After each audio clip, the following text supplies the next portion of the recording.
guys, sa video na ito, i-share ko sa inyo kung paano ba palitan or paano ba maglagay ng YouTube banner or YouTube channel art. At ito ay request sa isa sa mga viewer ko.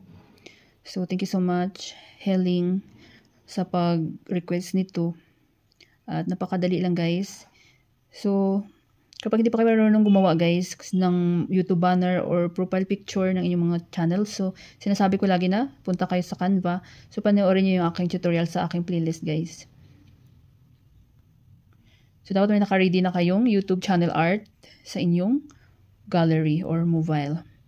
So punta tayo sa Chrome browser. Ano ba yung browser na gamit nyo guys? Sa akin is Chrome. Pwedeng Firefox, Mozilla, ano pa ba, Internet Explorer. So punta tayo sa Chrome.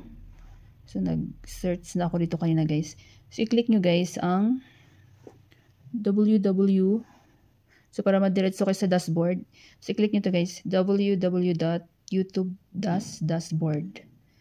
So, dapat nakalagin na kayo sa inyong mga channel. So, i-click nyo itong ano guys. Itong dot. Make sure yung dot na tatlong block and punta kayo sa baba. So, make sure na naka-desktop site siya. Naka-desktop site siya. Then, kapag hindi yan siya naka-check, i-check nyo siya guys. So, andito na tayo sa dashboard, channel dashboard. Dito nyo makikita yung mga analytics, channel, subscriber, mga videos. Then, punta kayo sa gilid. Nakita nyo guys. Yan. So, nakita nyo yung music sign. Then, pangalawa. Ayan.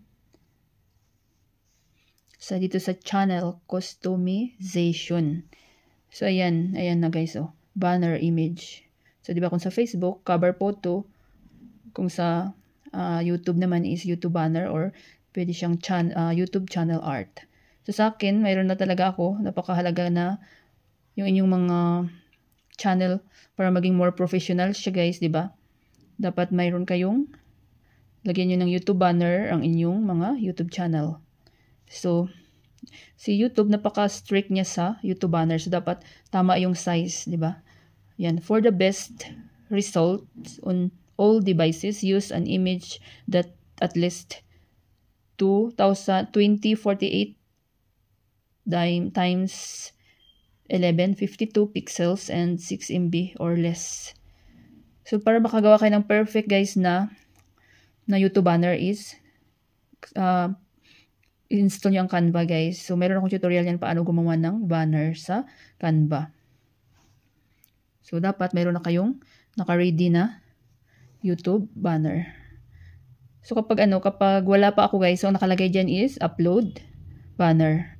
So, kapag gusto nyo naman palitan, so i-remove nyo or change. Yan. So, change sa akin kasi meron na ako. Madadirect kayo sa gallery. Hanapin ko lang yung aking guys, nagawa. So, ba iyan? So, ayan na halimbawa yung magiging banner ko. Papalitan ko. Then, i-click nyo lang done. So, kapag wala pa talaga kayo, so nakalagay dyan save. So, sa akin, hindi ko siya i-save guys ha. Kasi, okay na ako dun sa aking old na YouTube banner. Then, kapag pag naano nyo na siya, na-save, so automatic na yan na. Mayroon na kayong YouTube banner guys. So, salamat Heling sa pag-request. Kung sino pang mga may request dyan. So, comment lang kayo guys sa any videos ko. At mababasa ko yan. Guys, may natutunan kayo sa video tutorial ko na ito at maraming salamat sa panunood. Kung mayroon kayong mga question, suggestion, and request, just leave a comment down below. At huwag niyong kalimutan mag-like, share, comment. At kung hindi pa kayo nakapag-subscribe, i-click nyo lang subscribe button sa baba at i-click nyo na rin ang bell notification para ma-notify kayo sa lahat ng mga videos na i-upload ko. Always be happy guys, be positive, avoid nega. See you next time.